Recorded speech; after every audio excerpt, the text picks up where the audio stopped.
Uncle, আমাকে একটা রুটি দিবেন? আমার না অনেক ক্ষুধা লাগছে। ওই কিরে, তোরে না সকালবেলা রুটি দিলাম, তুই আবার আইছস? জান থেকে যা।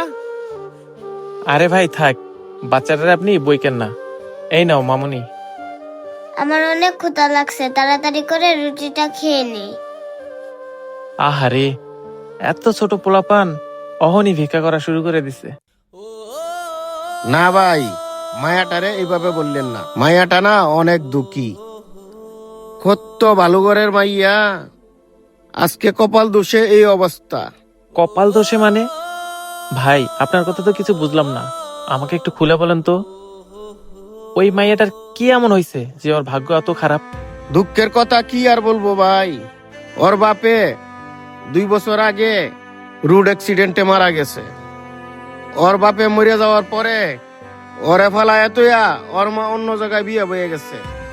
আহারে, কত আদরের মাইয়া আজকে রাস্তায় রাস্তায় ভিক্ষা করে। আচ্ছা ভাই, ওর বাপে অ্যাক্সিডেন্ট করছে কিভাবে? ওর বাপে একটা এনজিওতে চাকরি করত। একদিন মোটরসাইকেল দিয়ে আসার সময় ট্রাকে আয়া পিছন দিয়া ধাক্কা মারিয়া ফেলাইয়া দিছে।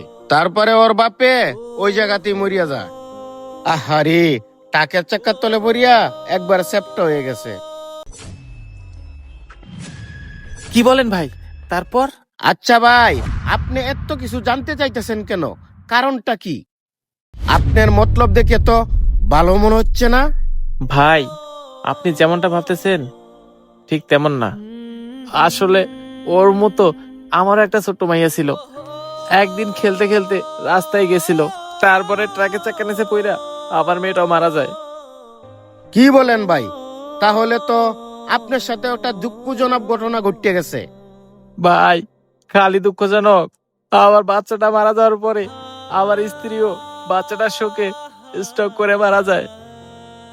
তারপর থেকে ভাই ঘরে গেলেই আমার বাচ্চাটার কথা মনে পড়ে, আর ওর স্মৃতি আমার চোখের সামনে ভাইসে ওঠে। আর এরকম বাচ্চা দেখলেই আমার বুকের ভিতরটা কাঁপে ওঠে। এই একটা দুর্ঘটনা আমার জীবনে সবকিছু কাইরে লয়ে গেছে। ভাই এই বাচ্চাটার কি এই দুনিয়াতে আপন বলতে কেউ নাই? না ভাই, এই বাচ্চাটার দুনিয়াতে আপন বলতে আর কেউ নাই। আচ্ছা ভাই, আমি যদি এই মাইয়াটার দায়িত্ব নিতে চাই তাহলে কি আপনাদের এলাকার লোকজন কিছু বলবে? ভাই, আপনি যদি এই এতিম বাচ্চাটা দায়িত্ব নিতে চান তাহলে তো খুব ভালোই হয়। তবে একটা কথা আছে ভাই, আমাদের এলাকায় একটা মাতবর আছে। আপনি যদি এই মাতবরের সাথে কথা বলতেন তাহলে খুব ভালো হইতো। ঠিক আছে